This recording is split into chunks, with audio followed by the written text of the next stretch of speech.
Stanford University. Look, I was going to start talking about supersymmetry today, which I will. In fact, I'm going to talk about supersymmetry today, but I wanted to go back over the motivations and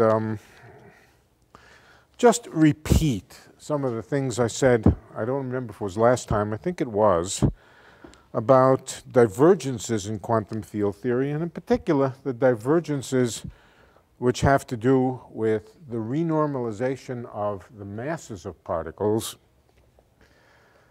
I'm not sure I said it well, and I did want to go back over it and discuss it at a little more length, and then start talking about how supersymmetry repairs the damage of some of these problems. I honestly cannot remember what I said last time. So if I say the same thing over again, too bad. What's that? You'll play back the tape. Okay. Of course, all particle physics, almost all particle physics, no, not all particle physics, but a lot of particle physics is dependent on computations of Feynman diagrams. And Feynman diagrams can stand or can govern a number of things. They can first of all govern, meaning to say that you use them to calculate scattering processes. Particles come in, particles go out, and you want to calculate the probability. So that's one thing that Feynman diagrams do very efficiently, and you have to sum up all Feynman diagrams that go into the calculation. Another thing that Feynman diagrams do is, or let me give you the precise words. The precise words is they help you calculate the effective Lagrangian. Now, what is an effective Lagrangian? As opposed to an ineffective Lagrangian? No, that's not quite the right idea. When one speaks about an effective Lagrangian, this is not a description of approval for this particular Lagrangian. You know, it's very effective. No, that's not what you mean. What you mean is it's an approximate Lagrangian, an approximation to the exact thing, which is effective at removing a lot of the complexity which was too complicated to calculate. An effective Lagrangian typically involves a cutoff. In other words, a smallest distance or a largest momentum. Let me say something about Feynman diagrams that I haven't emphasized. We did discuss propagators, and I'm going to come back to them in a moment. But propagators are, if you like, the amplitude for putting in a particle at one place and taking it out in another place. They're functions of relative coordinates. They're functions of a thing that I think we called delta, if I remember. I'm not sure I do remember. But delta just stands for the difference of these two positions. And delta is a 4-vector, of course. So it has indices, delta mu. The propagator is a function of the separation between the points. Okay. It can also be Fourier transformed. It can be Fourier transformed and expressed in terms of a function of 4 other variables, the Fourier conjugate variables. What are they called? What's the real name for the Fourier conjugates to positions? Momentum. Right. So the propagator can, and usually the Feynman rules are expressed in terms of momentum. But I'm not going to do that. It's a little more complicated. You have to worry about momentum conservation and all that sort of thing. But the other way to describe Feynman diagrams is in momentum space. And in momentum space, Feynman diagrams become integrals over momentum. For example, in a Feynman diagram like this, well, let's take a simpler one. Let's take a simpler one, much simpler, with only Well, let's start with the very simplest Feynman diagram I can imagine, just a closed loop with no particles coming in and no particles going out. That, if you like, can be thought of as a propagator connecting a point with itself. Okay? We can describe it two ways. We can describe it exactly that, as a propagator going from one point to the same point, or we can describe it as an integral, or a sum, or an integral over all the momenta that can flow around inside this closed loop. We can think of this now, Feynman diagrams are always sums over everything that can happen. So we can think of it just as a particle going from one place to another. That's one thing that can happen. Or we can think of it a different way.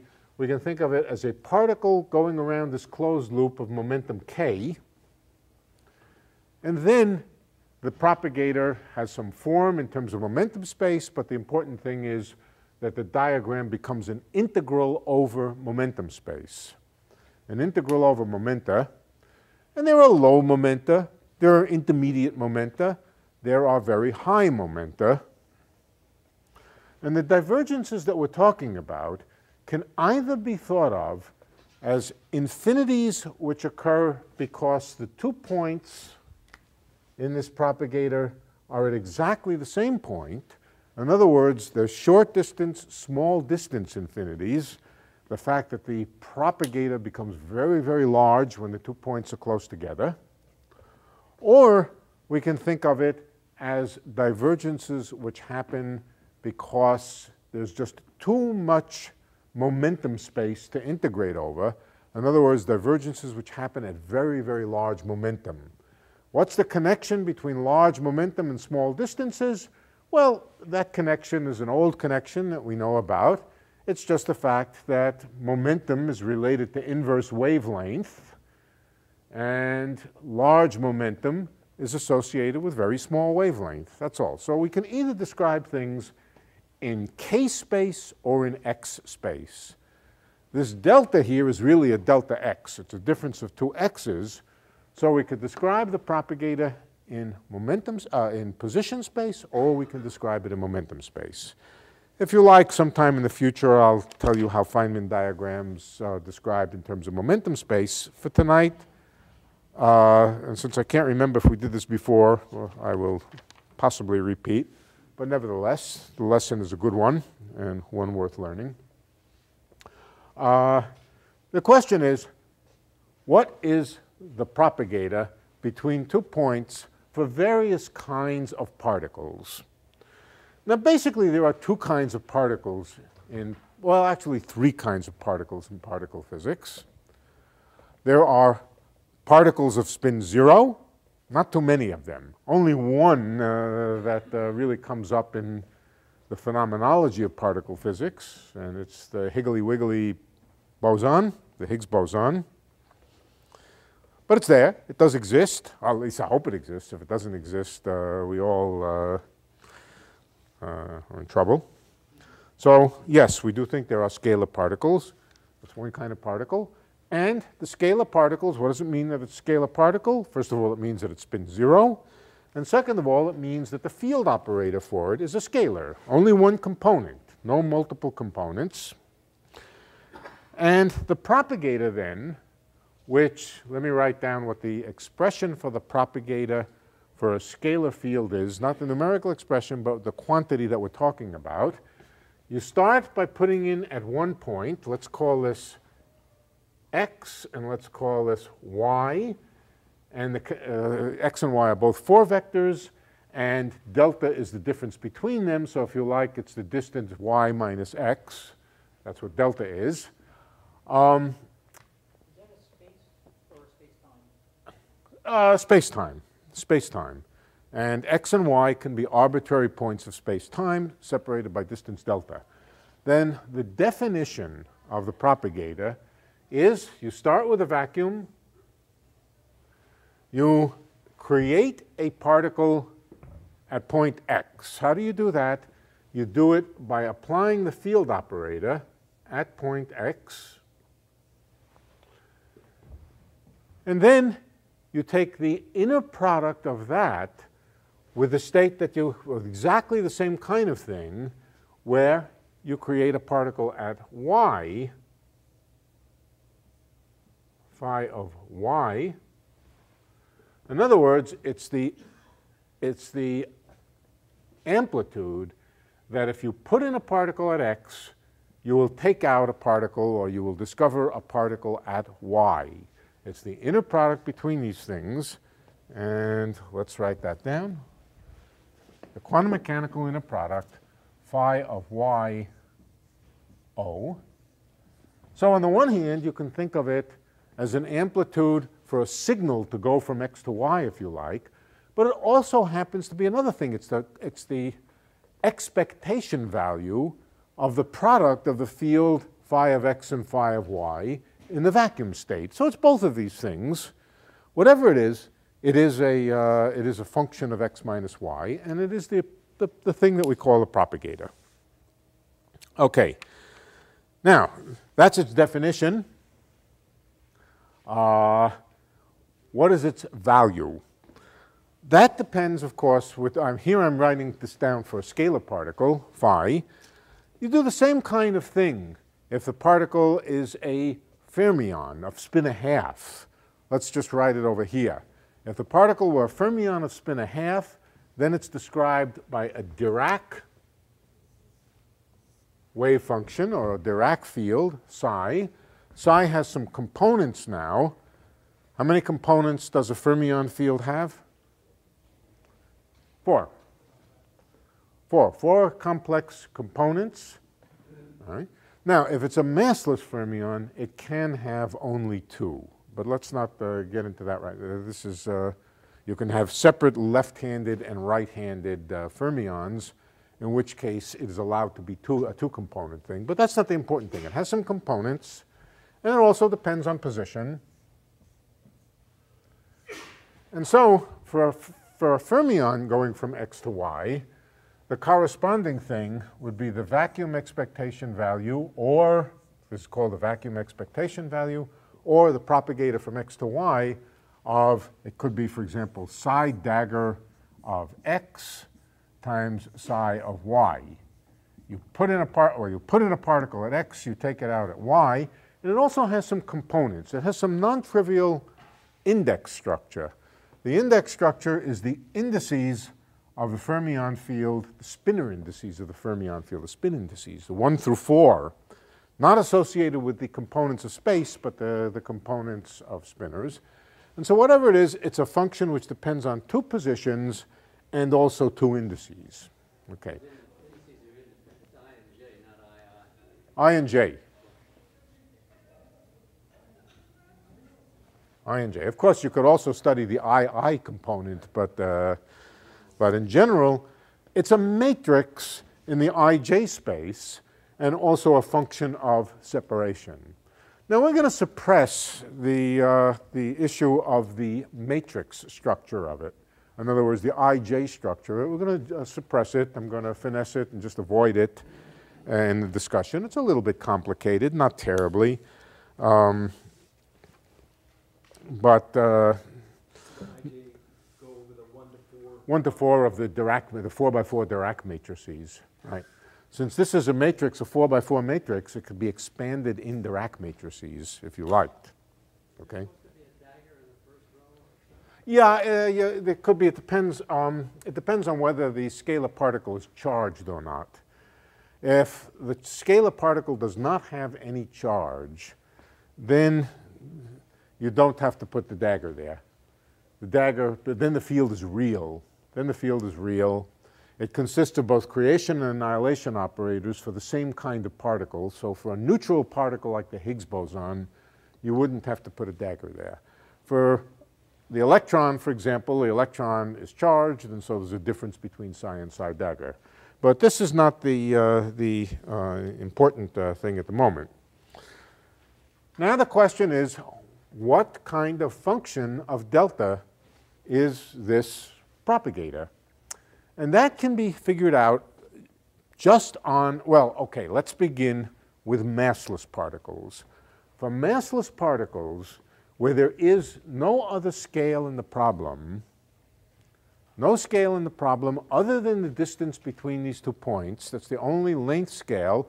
Incidentally, mass is inverse length. Once we set h bar equal to 1 and c equal to 1, a mass is an inverse length.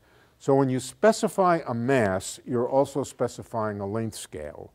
But if we're talking about massless particles, then there is no length scale in this problem other than the distance between x and y. Okay? That's the only length scale in the problem. So dimensional analysis alone is pretty much enough to tell us the form of this quantity. Once there's a mass for the particle, then the answer is a little more complicated and can't be completely guessed by dimensional analysis. But let's start with the massless case.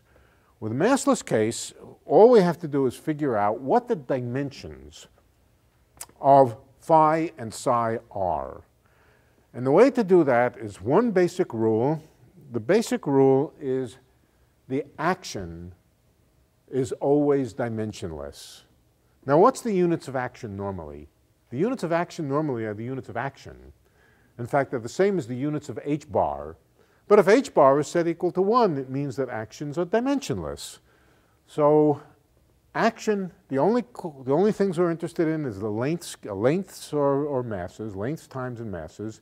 If c is equal to 1, then lengths and time have the same units. Length and time has the same units. And mass or energy or momentum has units of inverse length. That's the way you keep track of dimensions. So let's try to figure out what the dimensions of phi and psi are. We start with the action for phi. All right, so a simple action, a simple expression for the action of a scalar field. We've done this before. Integral d4x, that means integral over space and time of a Lagrange density. And the simple Lagrange density for a scalar field is, for example, just derivative of phi with respect to x mu squared, where squared means the appropriate contraction with the metric and so forth. But as far as units go, it's just derivative of phi with respect to x, integral d4th x, and this is supposed to be dimensionless. So let's calculate the dimensions of phi. Here we have 4 powers of length. How many powers of length downstairs? 2. 2. Derivative of phi with respect to x has a length downstairs. So this whole thing has whatever the units of phi are, whatever they are, let's call those units bracket phi. We have them twice. So we have the square of the dimension of whatever phi is divided by a length squared. Divided by a length, times a length squared. Here, times a length squared. Length to the 4th divided by length squared. Times length squared. Just dimensionally, not keeping track of anything except dimensions, this quantity has units of length squared times whatever the dimension of phi is squared. However, actions are supposed to be dimensionless. If the action is dimensionless, the only conclusion is that a scalar field like phi has units of inverse length. All right, so the dimension of phi is inverse length. Phi, the dimension of phi is equal to length to the minus 1. Let's just check. Let's just go a little bit further and add another term to the Lagrangian. Let's add in minus m squared over 2, our friend the mass term, times phi squared. And let's see if it's still dimensionally consistent. Okay? Phi still has dimensions of length to the minus 1. All right? So phi squared is, what about m? What about a mass? Now a mass is like a momentum or an energy, and it has units of inverse length. Mass has units of inverse length, just as momentum does. Okay? So this has units of inverse length squared, just like derivatives with respect to x give you an inverse length squared. This is inverse length squared, another inverse length squared. This is inverse length to the fourth times length to the fourth. So it still works out. Okay? It still works out that, in other words, the mass correctly has dimensions of inverse length. We first used the kinetic term in the Lagrangian to tell us what the dimensions of phi are, and then we could go and check that the dimensions of mass are dimensions of mass. Supposing we added another term here, let's say lambda phi to the fourth. What would be the dimensions of lambda? Okay, let's check. Phi has units of inverse length, so phi to the fourth has inverse length to the fourth times length to the fourth. That's dimensionless, so what has to be the dimensions of lambda? Dimensionless, right? Dimensionless. So a phi to the fourth coupling constant is dimensionless. Carries no dimensions at all. That makes it kind of special, actually. And if you went to phi to the sixth and so forth, or phi, you could tell me what the dimensions are by the same kind of rule. All right, let's suppose now that the mass of the field is 0, in which case there is no length scale in the problem other than delta. Then what must be the propagator phi of x, phi of y? On dimensional grounds, it has to be an inverse length squared. 2 phi's, each one an inverse length. It can only depend on the distance between x and y. That's the uniformity of space, or translation invariance. Okay? So it has to be translation invariant, which means it only depends on x minus y. It has to be Lorentz invariant. It should be the same if we rotated Lorentz frames. That means it can only depend on the proper distance between x and y. In other words, the proper size, the proper length of the interval delta. Nothing left for it to be except 1 over delta squared, where, let me just say what delta squared means. Delta squared means delta mu, delta mu. In other words, the 4-vector interval between x and y. That's all, that's the only thing. Now, when I say the only thing, of course, there could be a numerical constant, and there is a numerical constant. There's some pi's floating around. And you can't get the pi's from dimensional analysis. You can get them pretty easily, but not from dimensional analysis. So apart from numerical numbers of order 1, things like pi, maybe a 2 here and there, there's probably a 4 pi in it to be exact, the answer is going to be 1 over delta squared. Now what happens when there's a mass? When there's a mass in a problem, here's the logic. The propagator, as a general rule, things at very, very large momentum forget the fact that a particle might have mass. Let me give you an example. The energy of a particle of momentum p. The energy of a particle of momentum p is the square root of p squared plus m squared. Right? That's the energy of a particle of momentum p. What happens if I wanted to put speeds of light in there? I would stick a c squared and a c to the fourth, but let's forget that. C is equal to 1. What's the energy of a massless particle?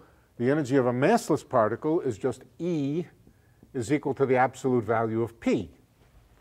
What happens to this expression when p gets very large?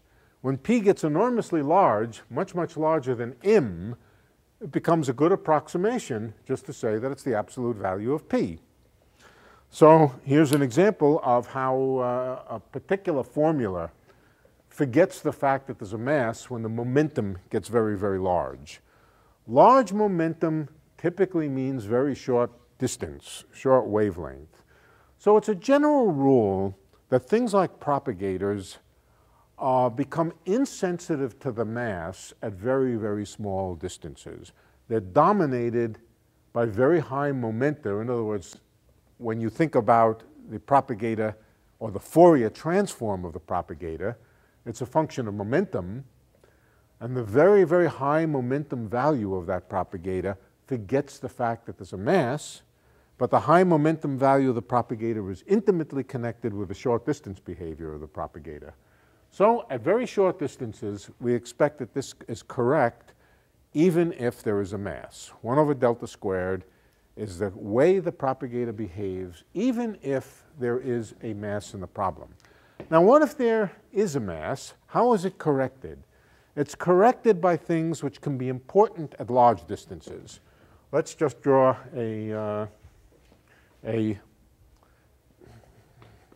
let's just graph this function. We graph the function, and it blows up at small distances and then falls off like 1 over delta squared, smoothly.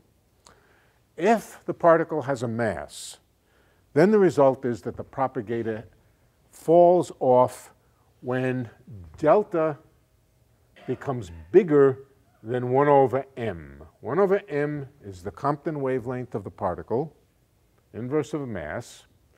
When delta gets larger than the inverse mass of the particle just has a harder time propagating from one point to another when it's massive. When it's light, it can propagate a long way. When it's massive, it can't propagate so easily a long way. That goes back to the reason why forces mediated by massless particles are longer range than forces mediated by massive particles. So the typical kind of thing that happens, approximately, this is not an exact statement, is that you get some sort of thing like e to the minus delta times m, which gets small when delta is bigger than 1 over m. This is the kind of correction that comes from a mass. When delta is very small, this is not very significant. This is just 1 when delta is very small. But when delta is large, this just gets cut off.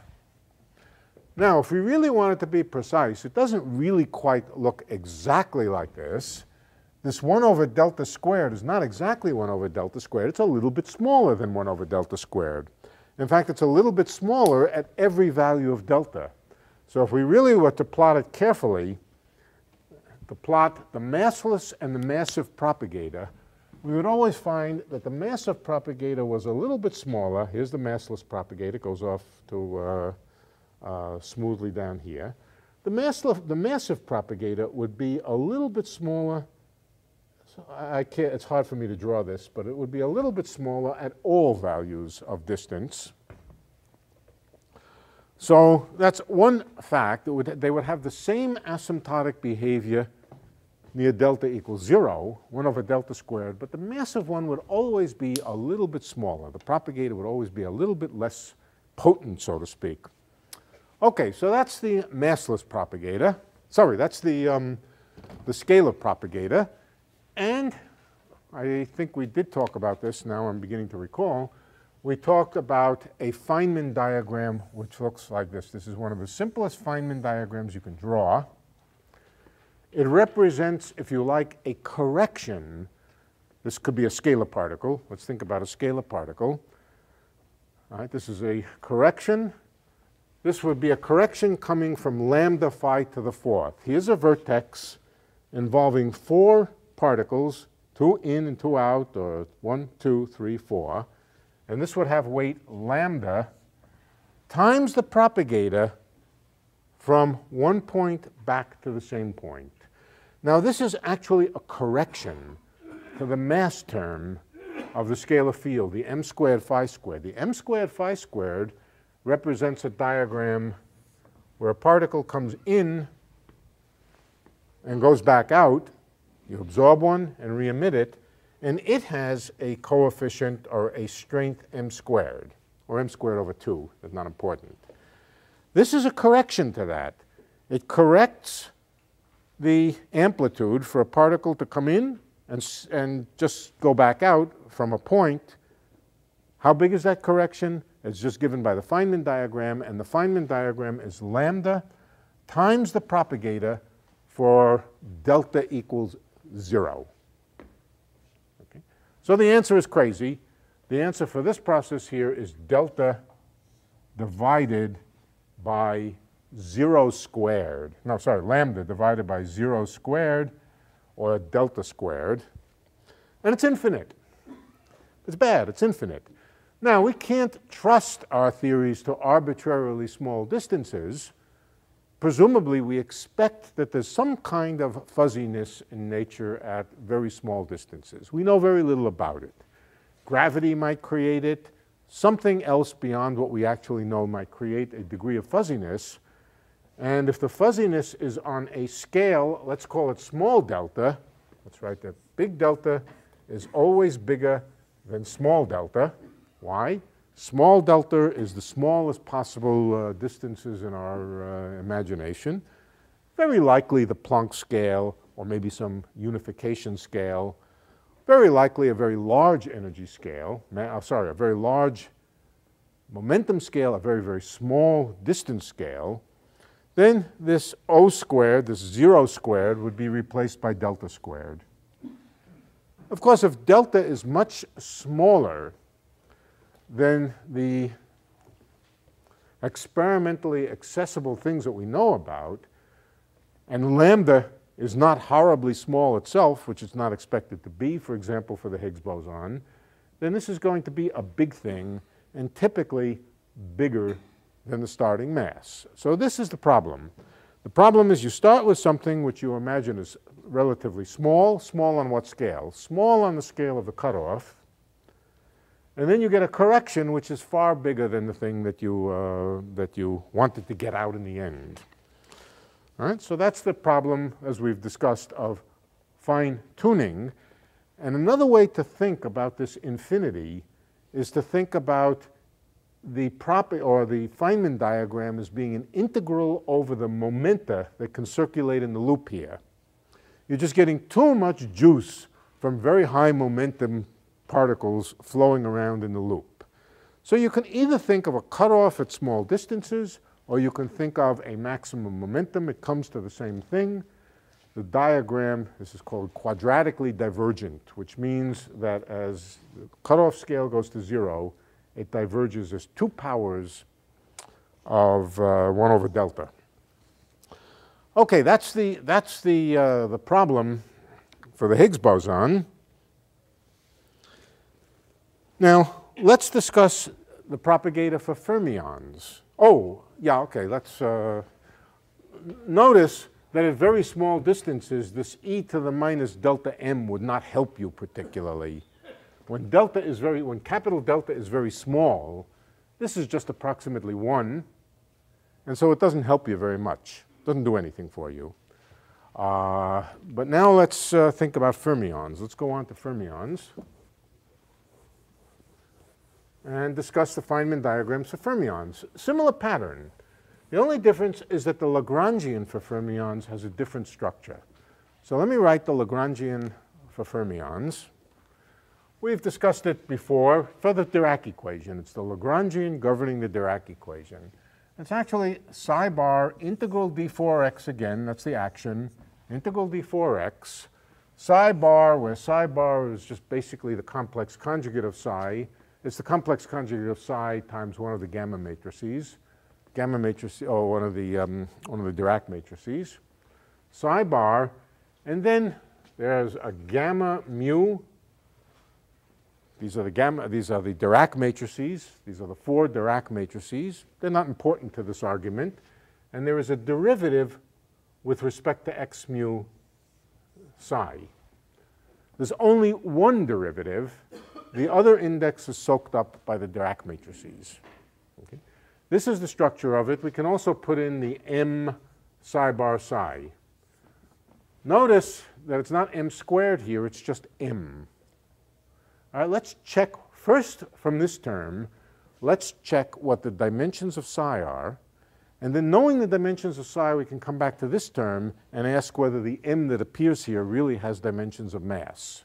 We could do it the other way also, but let's do it starting from here. All right, what is the dimension? The dimensions of an action are that it's dimensionless. This has to be dimensionless. So far, I don't know what the dimensions of psi are, so I'll just call them bracket psi. Psi and psi star complex conjugate have the same dimensions. So there's no difference in dimensionality between psi and psi bar. So what do we have? We have two factors of psi, dimensions of psi squared, and now length to the fourth. Gamma matrices are incidentally just numerical matrices, ones and zeros, so they don't have any dimensions at all. And then we have the derivative with respect to x. What about that? 1 inverse length. So that's just length cubed. So what is the dimension of psi? It's not the same as the dimension of a scalar field. In fact, it has dimension psi equals 1 over length to the 3/2. Odd, funny, fractional. Fermions always have halves in them. Everything about fermions has half integers in it. In particular, the dimension of the fermion field is 1 over length to the 3/2. It's a lot easier to do with the mass term. With what? It's a lot easier to do with the other term. Yeah, it is. So let's do it. But, yeah, I know, but I wanted to show that you get the same answer. Right. All right, so let's check here. If psi has units of 1 over length to the 3/2, how about psi star psi, or psi dagger psi? That has units of 1 over length cubed. A mass has units of 1 over length. That's that's altogether 1 over length to the fourth times length to the fourth. That's dimensionless. All right, so in particular, you notice that what goes here is not m squared. It's m. And it's true. It really is the mass.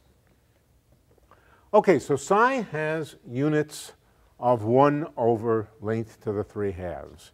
How about the fermion propagator? Each one of the psi's has units of 1 over length to the 3/2. And so what must the propagator be? For massless particles. Let's start with massless particles. This was 1 over delta squared. 1 over delta cubed. In other words, the third power of the proper distance between the 2 points. Now this is dimensional argument.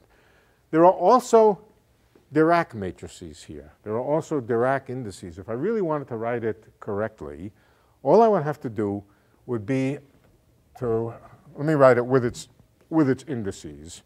You put the 4-vector delta up here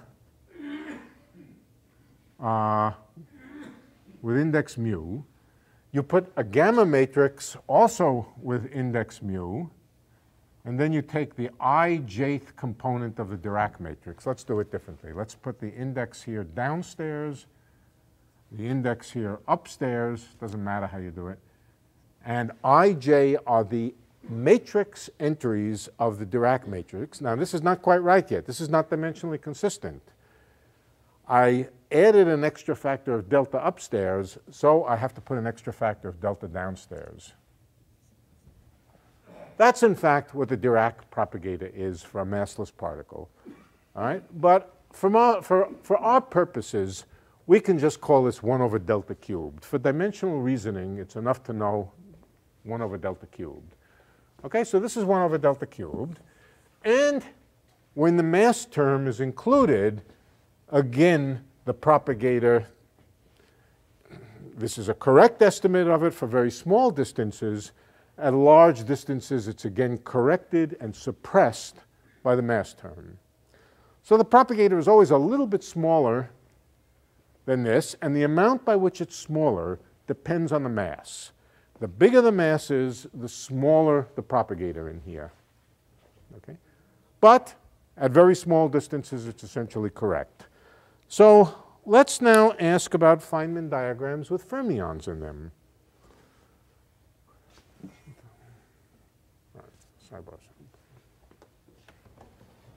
In particular, I want to ask, is there something about a fermionic diagram that might cancel the bad thing that we discovered?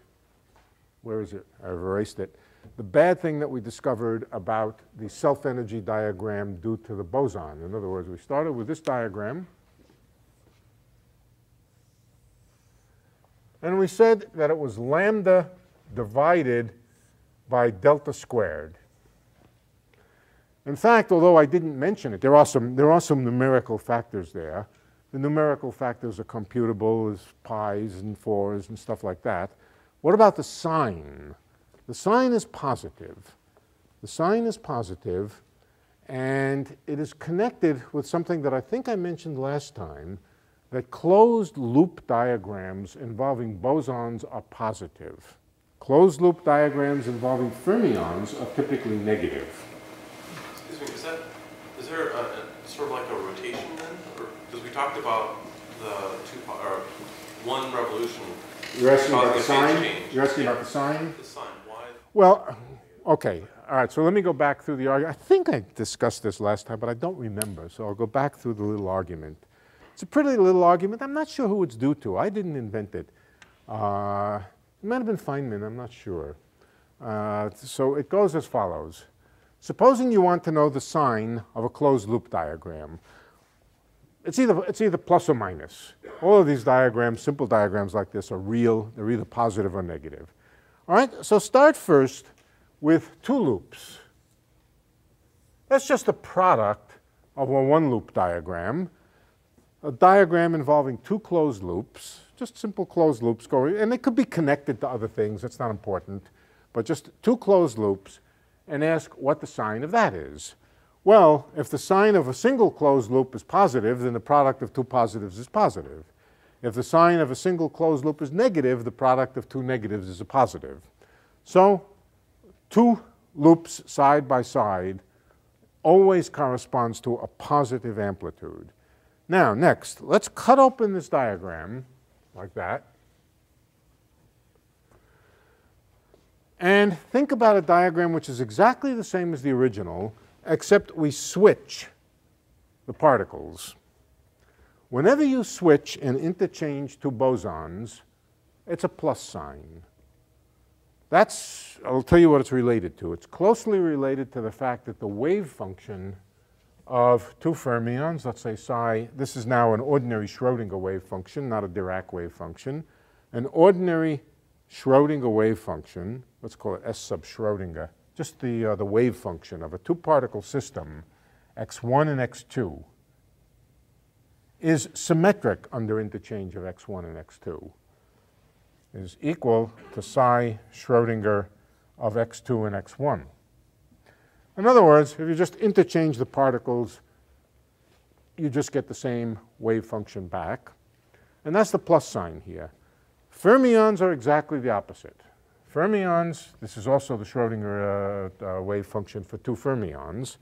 But for two fermions, you always get a minus sign. That's the antisymmetry of the wave function of two fermions.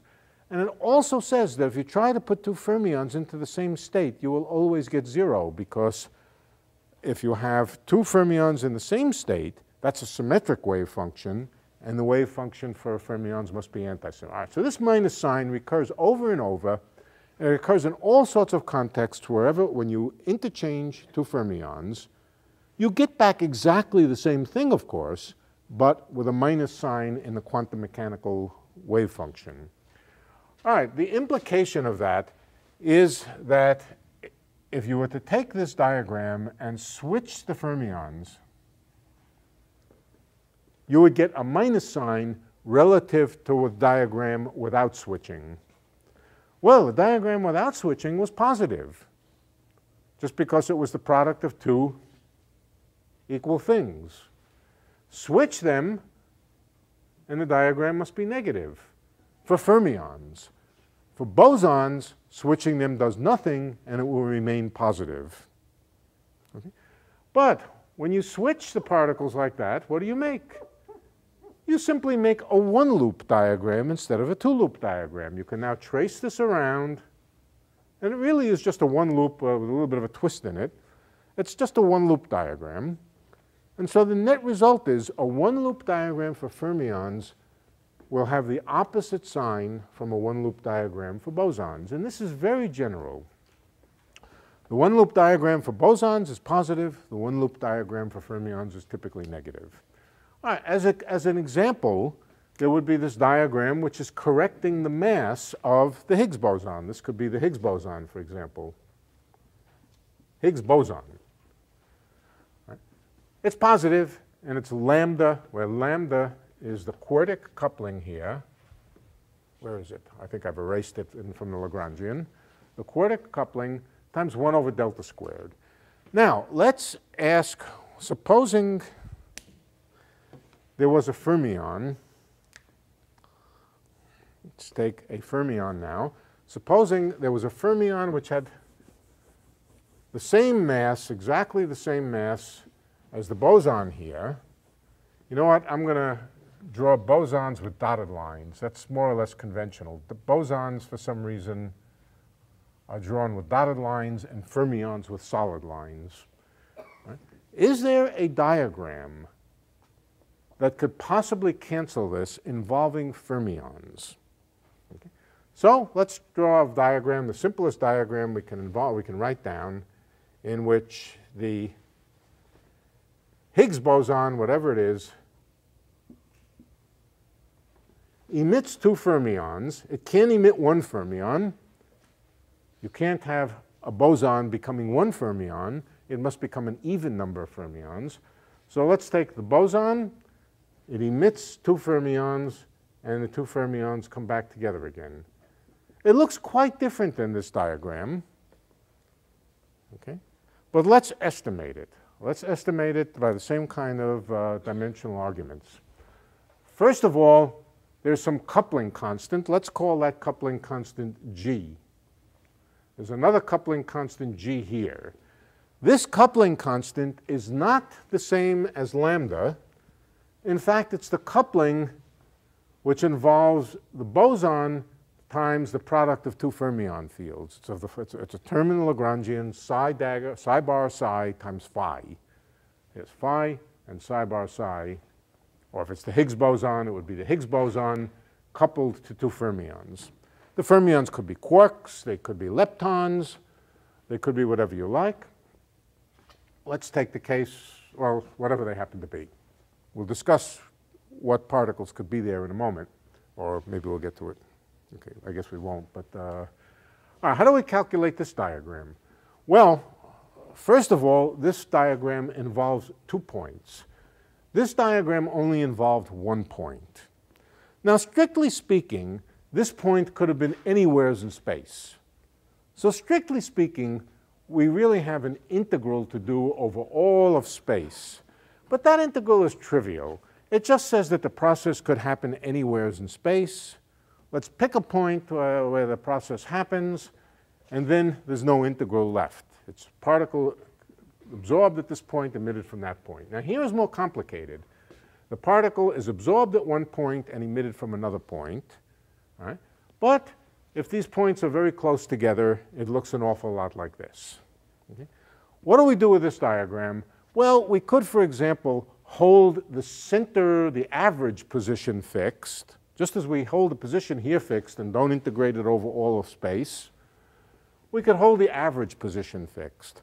Or even better, we could just, even easier, we can hold 1 point fixed, but then we have to integrate or sum over all the places where the other point could be. So this would be the amplitude for a particle to be absorbed at a position and re-emitted from a nearby position. Right? So we're eventually going to have to integrate over that point, or you can integrate over the separation between the points, holding the average position fixed. Either way, it doesn't matter. What is this going to give? Well, we know what the propagators are. The propagators are 1 over delta cubed. These are fermions now going in the loop. So each propagator is of the form 1 over delta cubed. There are 2 of them, 1 over delta cubed. So as a Feynman diagram, this is going to be proportional to 1 divided by delta to the 6th. But wait, we still have to integrate, holding this point fixed, integrate over this point. That's an integral d4 delta. Integral d4 delta. What else did I leave out? I left out the coupling constants, g squared. And one more thing I left out. What's the last thing I left out? minus sign. It's a loop of fermions. It's a loop of fermions, so it gets a minus sign.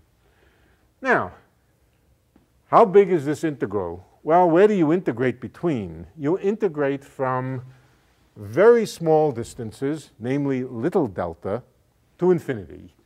This point could be far away, but it can't, it's not allowed to be closer than the cutoff distance. So this is an integral which goes from small distances delta to infinity for each one of the coordinates. How big is this integral? Well, one way to calculate it is, again, just use dimensional analysis. There's no length scale in this problem. It's an integral over lengths. So there's no length in the problem other than the thing that you're integrating over. Oh, and of course the cutoff length. This integral has dimensions. 4 powers of delta upstairs, 6 powers of delta downstairs. That means it has a dimension of 1 over length squared. And the only possible answer is 1 divided by little delta squared. So just on dimensional grounds alone, this is going to be minus g squared. Doesn't it change the sign? What? This is not literally an integral from, there are 4 integrals here. There are 4 integrals here. You could say each one from delta to infinity, 4 sign changes if you like. So no sign change, okay? For each component, yeah. You can imagine integrating each component of delta from some small distance to infinity. And no, there's no sign, no, in fact, there's no sign change, but the integrand is positive. Notice that the integrand is positive. There's no way that you can get anything but a positive answer times the minus sign. So this is going to be g squared over delta squared. What are the units for g? This g is dimensionless. Okay, all right, let's check that. Let's check that. Let's check the dimensions of g. What we've put here is g phi, that's the scalar field, times psi bar psi. That's 2 fermions and a boson, or a scalar boson at the same point. All right, let's check what the dimension of g has to be. This has units of 1 over length. This has units of 1 over length cubed. The product of these 3 has units of 1 over length to the 4th times d4x makes it dimensionless. So g here had better be dimensionless. Okay? This is a form of a Yukawa coupling, a coupling between a Higgs boson, for example, and 2 fermions. So these couplings are also dimensionless. G is also dimensionless, and the answer is, again, some kind of combination of coupling constants divided by delta squared times the minus sign. So we're going to get minus g squared over delta squared. Now, in a certain sense, it doesn't look like we've made much progress. We have a number here times 1 over delta squared. At least we have, at minimum, we have a potential source of a minus sign to cancel the plus sign. But you would think it would be an extraordinary miracle if nature chose to make g squared, this coupling constant, exactly equal to this coupling constant here. That would require something special. It would require some mathematical structure which would tell you some symmetry or some other mathematical reason to say, choose g squared equal to lambda. That's supersymmetry. That's exactly that's the sort of thing that supersymmetry does over and over again. It restricts the coupling constants to combinations, and it turns out that those combinations are exactly the right combinations to get rid of these nasty divergent integrals, or many of the nasty divergent integrals. Next time, we'll discuss supersymmetry itself, which is a symmetry principle, which is mathematically very potent, and it tells you such things as the masses of fermions must match exactly. And notice something interesting.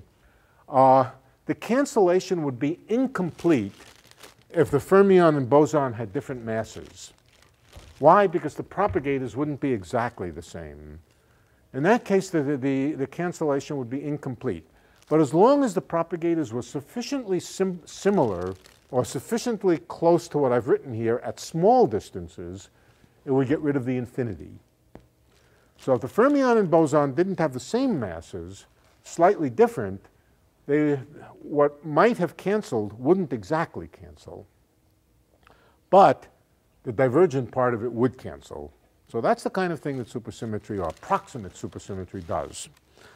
We'll discuss next time a little bit about the mathematics of supersymmetry. It's a very, very abstract kind of thing. And I will show you some examples of how supersymmetry operates to always take care of these nasty fine-tuning problems. All right, let's go to the Hofstadter lecture. For more, please visit us at stanford.edu.